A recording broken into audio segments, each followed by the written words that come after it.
Imagine standing on a rooftop palace in the golden hour of evening. The air is warm, fragrant with cedar and myrrh. Below you, the city spreads out like a tapestry of limestone and life. You're the most powerful man in your world. You have slain giants, conquered armies, united a fractured nation. Poets sing your name. Prophets call you beloved of God. And then you see her. One glance, one moment, one woman bathing in the fading light.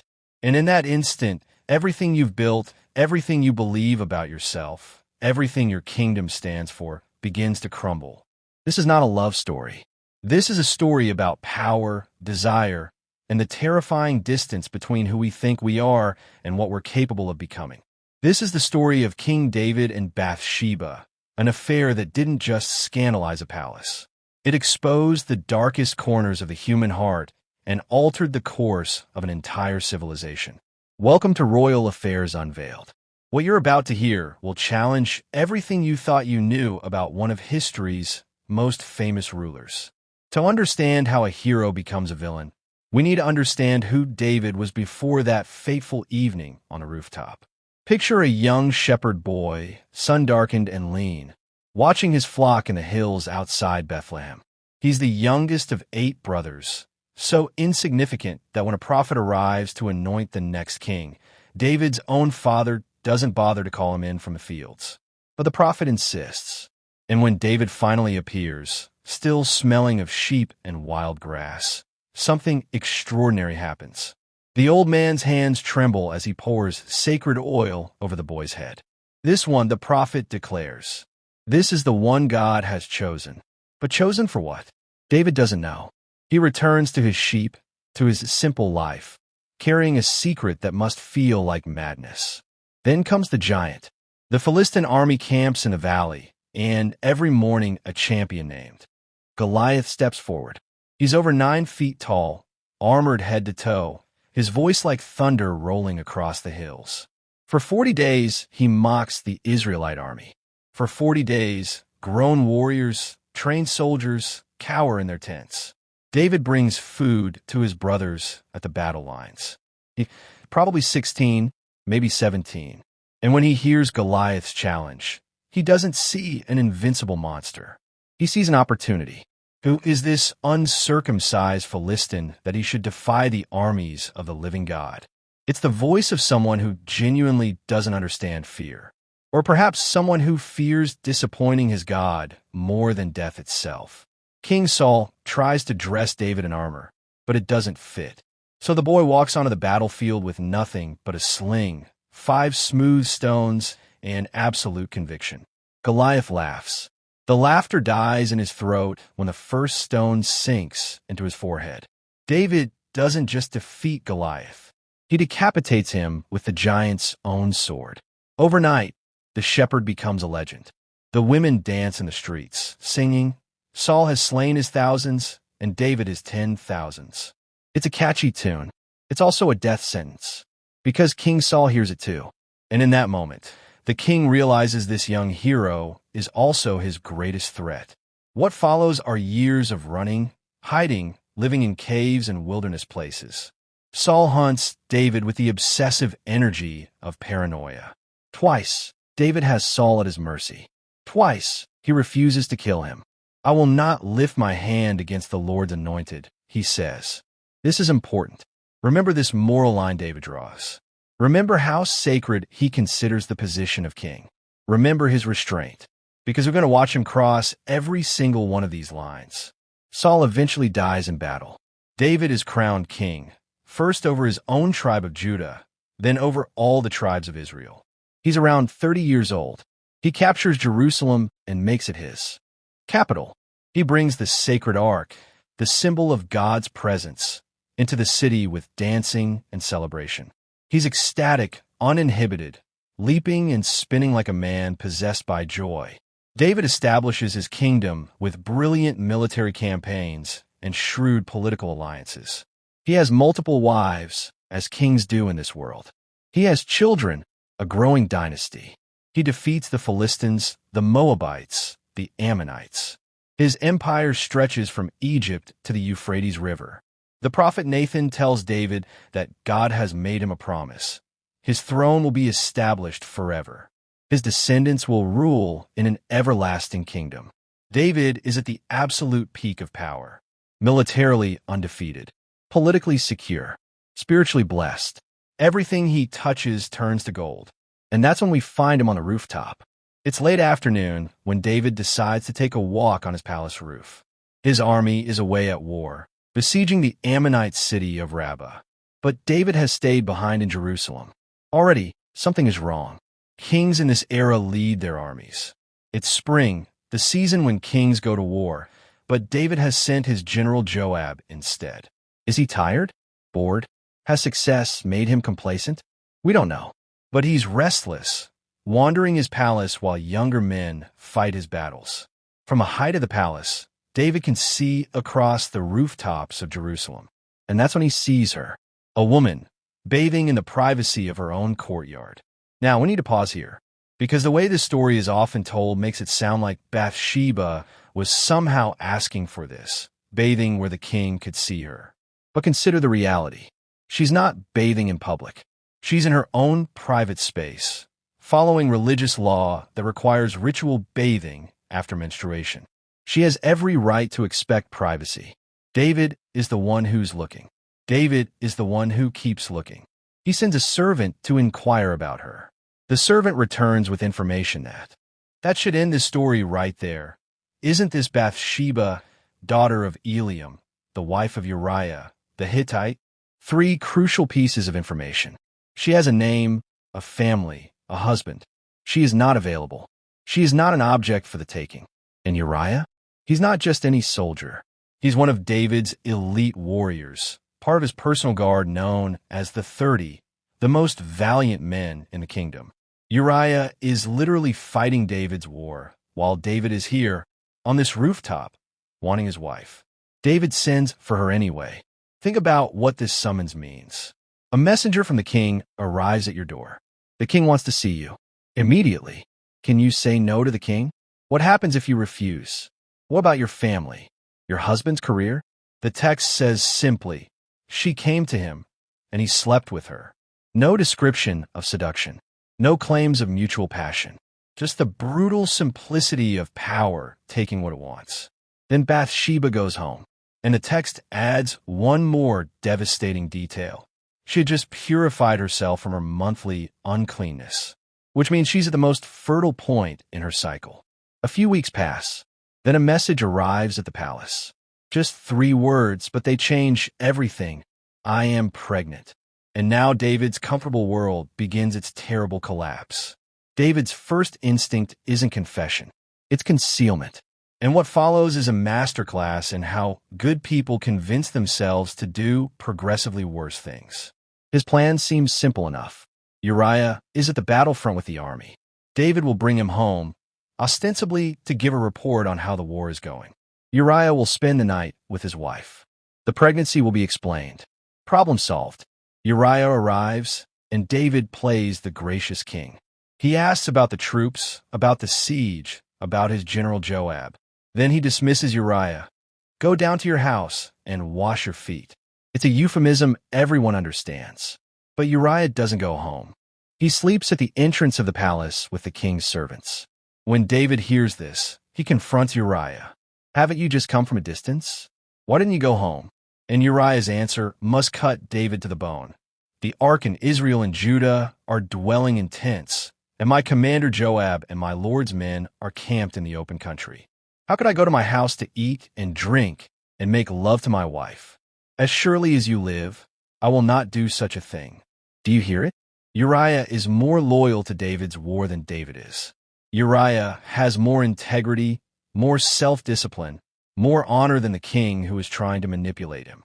David tries again the next night. He gets Uriah drunk, thinking this will weaken his resolve.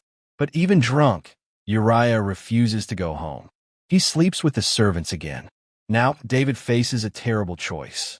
He can confess, face the consequences, accept the shame, or he can go further down this dark road. He chooses the road. David writes a letter. He seals it and gives it to Uriah to carry back to Joab at the battlefront. Uriah doesn't know he's carrying his own death warrant. The letter contains one simple instruction. Put Uriah out in front where the fighting is fiercest. Then withdraw from him, so he will be struck down and die. Read that again. David is ordering his general to murder one of his own elite soldiers, and he's using the soldier himself to deliver the order. Joab obeys. He assigns Uriah to attack the city wall at its most defended point. At the moment of battle, the supporting troops pull back. Uriah is left exposed, isolated. The arrows rain down. Uriah the Hittite, faithful soldier, loyal husband, man of integrity, falls in the dust of a foreign city. Several other soldiers die with him. David's cover-up requires their deaths too. When Joab sends word of the battle, he tells the messenger, if the king's anger flares up and he asks why you went so close to the wall, then say, moreover, your servant Uriah the Hittite is dead. Joab knows. He knows what David did and why. The messenger delivers the report. He describes the battle, the casualties, the tactical situation. Then he adds, almost as an afterthought, also, your servant Uriah the Hittite is dead. David's response is chilling in its casualness. Say this to Joab, don't let this upset you. The sword devours one as well as another. The sword devours one as well as another. As if Uriah's death is just random chance, just the unfortunate luck of war. When Bathsheba hears that her husband is dead, she mourns for him. The text doesn't tell us what she feels. Grief? Relief? Confusion? She's a woman who has lost her husband, whether or not she loved him. She's alone now, pregnant, in an impossible situation. After the period of mourning, David sends for her again. He marries her. She moves into the palace and gives birth to a son. Problem solved. Everything tied up neatly. The king has taken a war widow as his wife. How noble, how generous. The child has a father. The scandal is buried with Uriah in foreign soil. The text then says something that feels almost like an afterthought. But the thing David had done displeased the Lord. Perhaps a year passes. Maybe more. The baby is born. David's life continues. He has gone away with it. And then one day, the prophet Nathan requests an audience with the king. Nathan is not some court yes-man.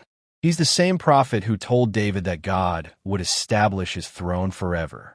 He speaks with divine authority, and David respects him. Nathan tells David a story. There were two men in a certain town, he begins. One was rich and had many sheep and cattle.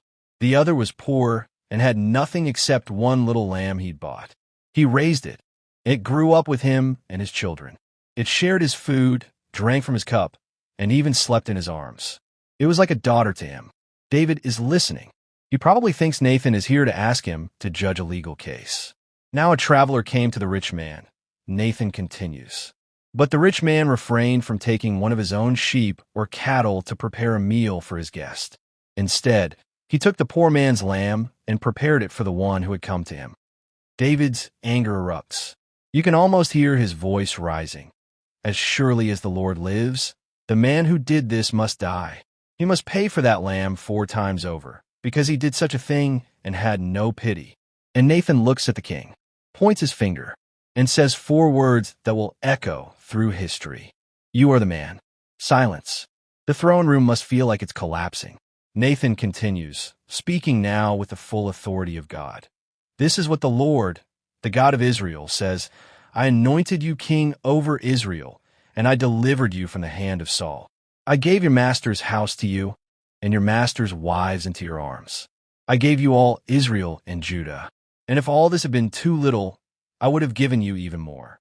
Why did you despise the word of the Lord by doing what is evil in his eyes?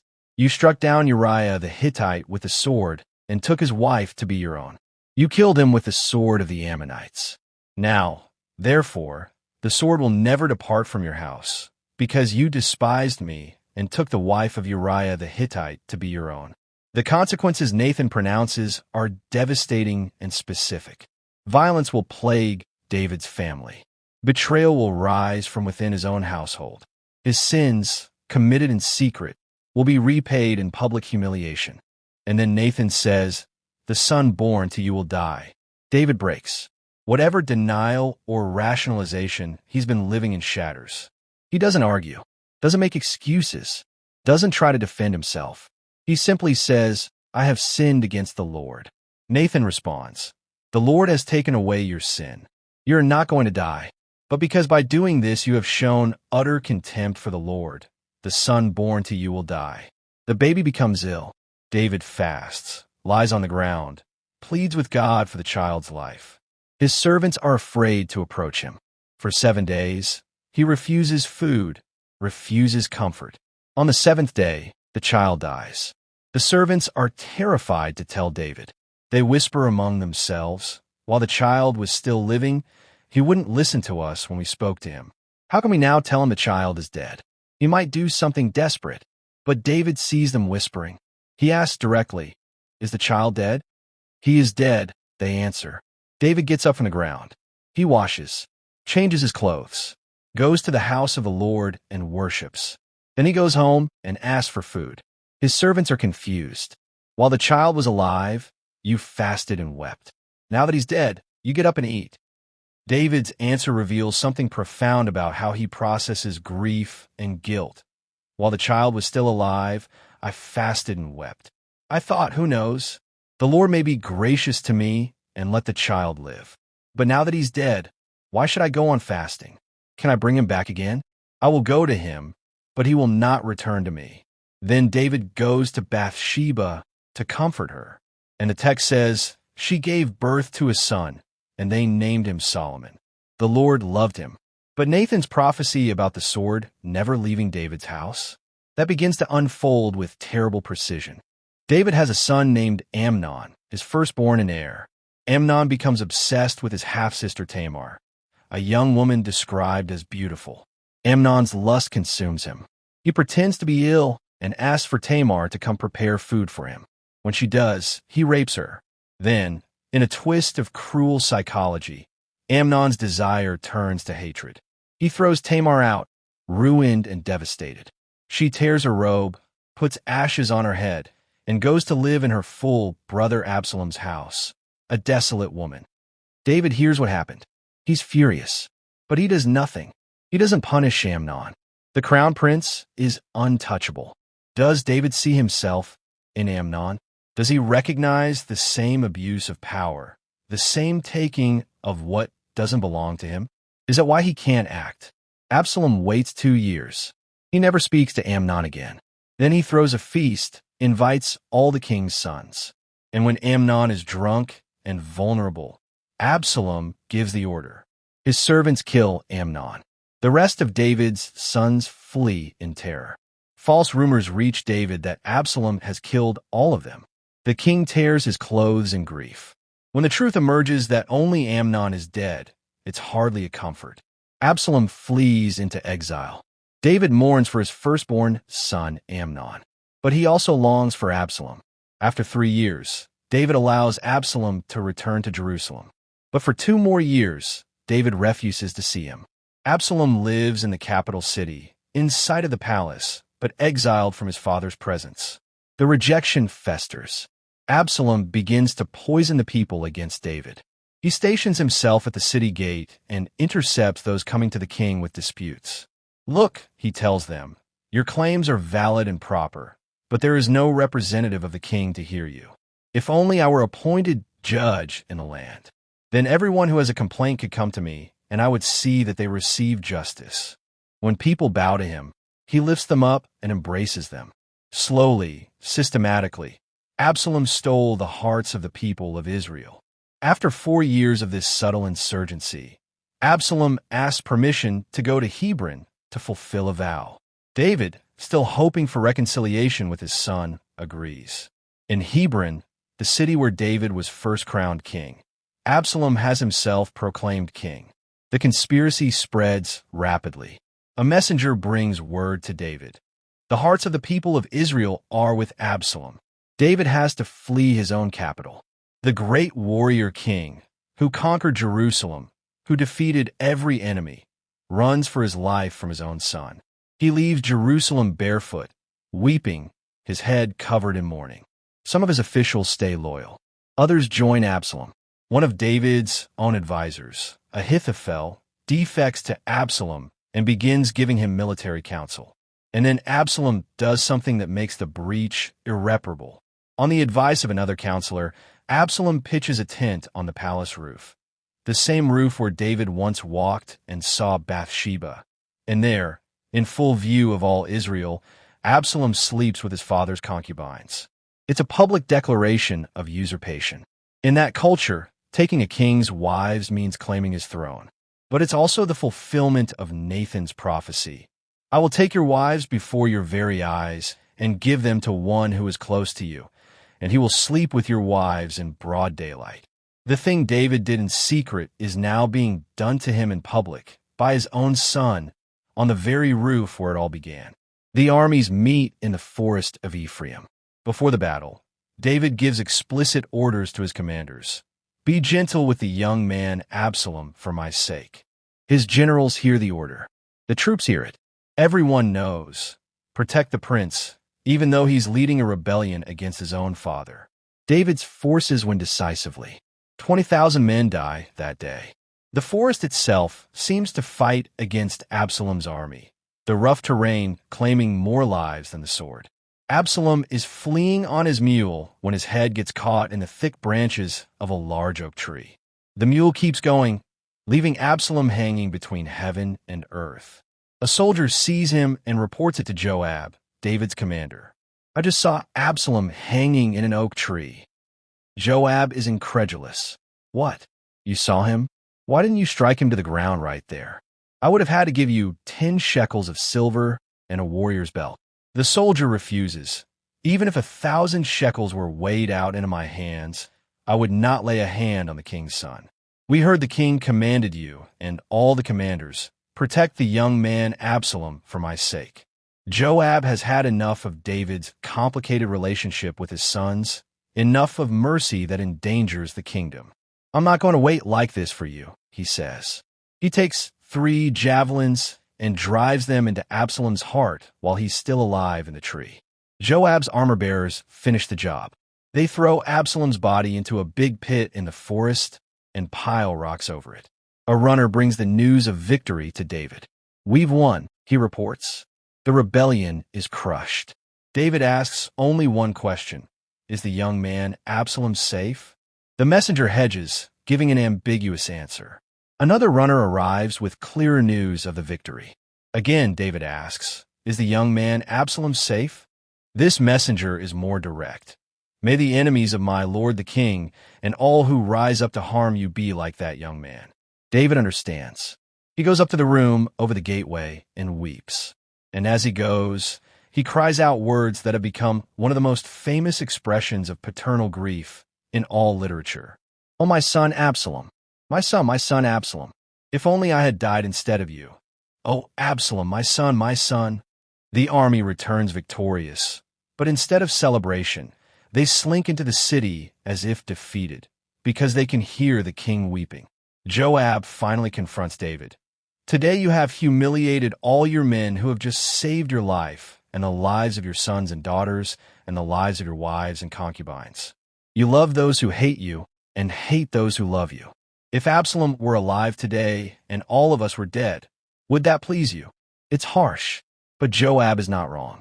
David's inability to properly discipline his sons, his repeated choosing of sentiment over justice, has led directly to this catastrophe. David returns to Jerusalem, older, broken, but still king. The sword has not left his house. His family is shattered. Amnon murdered. Absalom dead by rebellion. Another son, Adonijah, will later attempt his own coup before Solomon is finally established on the throne. But Solomon, remember Solomon, the child born to David and Bathsheba after the first son died. The text said the Lord loved him. He's given another name by Nathan the prophet, Jedediah, which means loved by the Lord. This is the twist that defies easy moral conclusions. Out of adultery and murder, out of the darkest chapter of David's life, comes the son who will build the temple David dreamed of. The son whose wisdom will become legendary. The son through whom David's line continues down through history. When David is old and dying, His final words to Solomon include both wisdom and cold political calculations. Be strong, he tells his son. Keep the commands of the Lord your God. But then he adds a list of old enemies to deal with, old debts to settle.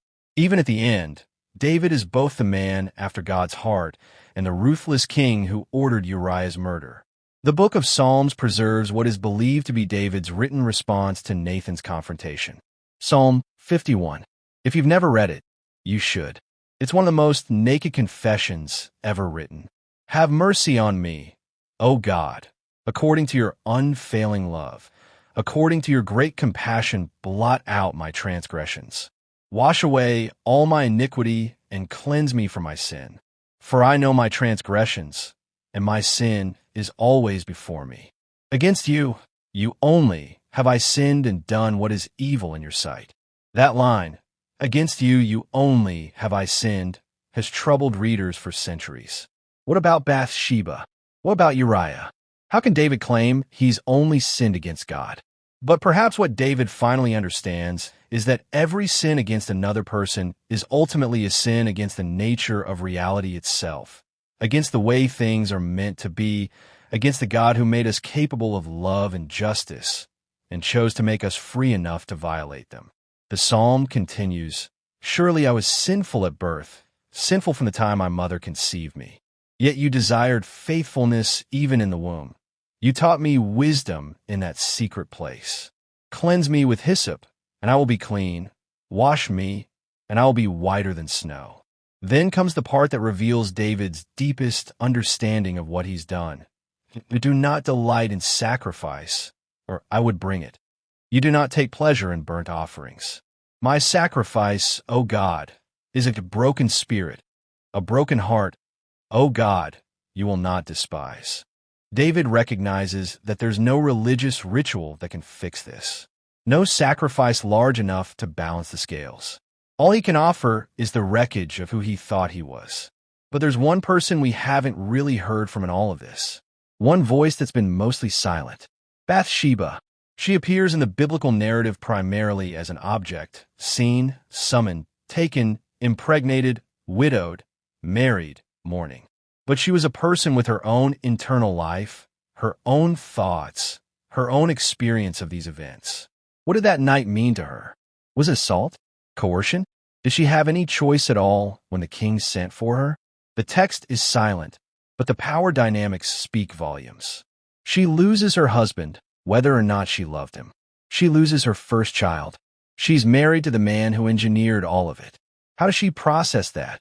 And yet, when we see glimpses of Bathsheba later, she's not a victim disappearing into history. She's the queen mother when Solomon takes the throne. She's politically savvy, intervening at crucial moments. When an older son tries to claim the throne, Bathsheba rushes to David and reminds him of his promise that Solomon would be king. One ancient Jewish tradition suggests that Bathsheba was the wise woman behind Solomon's wisdom, that she was his primary teacher.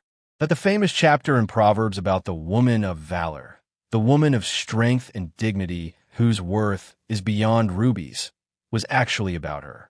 Whether that's historically true, we can't know. But it's a reminder that the woman at the center of this story had her own agency, her own journey, her own survival. She lived through trauma and loss. She was used by the most powerful man in the kingdom. She buried a child, and she kept going. She raised a son who would be remembered as the wisest man who ever lived. She claimed her place in history not as a footnote to David's story, but as an ancestor of a lineage that would continue for 1,000 years. So what do we do with this story? How do we make sense of it? David is remembered as the greatest king in Israel's history, as a man after God's own heart. His psalms are still sung. His name is still invoked as the ideal of kingship. In the Christian tradition, Jesus is called the Son of David, claiming this lineage as central to his identity. And yet, David was also an adulterer and murderer who abused his power in the most heinous way possible. Both things are true. This is what makes the story so troubling and so important. It doesn't give us a comfortable villain or a sanitized hero. It gives us a human being in all their complexity. Someone capable of writing the most beautiful poetry about God's love and also capable of ordering a loyal soldier's death to cover up his own sin. The story doesn't resolve these contradictions. It holds them in tension. David faces consequences. He loses 3 sons, the unnamed infant, Amnon, and Absalom. His family is torn apart. His kingdom nearly falls. He lives with the weight of what he's done for the rest of his life. But he's also forgiven. He remains king. His line continues. The promise of an eternal kingdom stands. Is this justice? Is this mercy? Is it both? Neither? The story doesn't tell us. It simply shows us what happened and lets us wrestle with it. Perhaps that's the point. Perhaps the reason this story has survived for 3,000 years, the reason it still disturbs us and fascinates us, is because it refuses to offer easy answers. It reminds us that power without accountability becomes tyranny. That desire without discipline becomes destruction. That even our heroes are capable of becoming the very thing they once stood against. It reminds us that actions have consequences that ripple forward in ways we can't control or contain. That one night, one choice, one moment of weakness can set in motion a cascade of tragedy. But it also reminds us that failure isn't the end. That even the worst of what we've done doesn't have to be the last word. That broken people can still do meaningful things. That God, or fate, or whatever you want to call the force that moves through history, has the capacity to bring something good even out of our worst failures. David's affair with Bathsheba didn't just change a kingdom. It revealed something fundamental about the human condition. We are capable of both extraordinary nobility and shocking depravity. We are walking contradictions. We contain multitudes, and maybe the most dangerous thing we can do is pretend otherwise. Maybe the most honest thing we can do is admit that we, too, stand on that rooftop. We, too, have the capacity to see what we want and take it, to rationalize our way into evil, to become strangers to our own values. The story of David and Bathsheba is not ancient history. It's happening right now, in boardrooms and bedrooms, in political offices and places of worship, wherever power meets desire meets opportunity. The question is not whether we're capable of what David did. The question is, what will we do when we find ourselves on that rooftop, looking at what we should not take? Will we turn away? Or will we, like David, take one step toward our own? This has been Royal Affairs Unveiled. Some affairs end in scandal. This one altered the course of civilization. And 3,000 years later, we're still trying to understand how the hero of the story became its villain, and how grace could possibly coexist with such devastating consequences. The story of David and Bathsheba doesn't end. It echoes.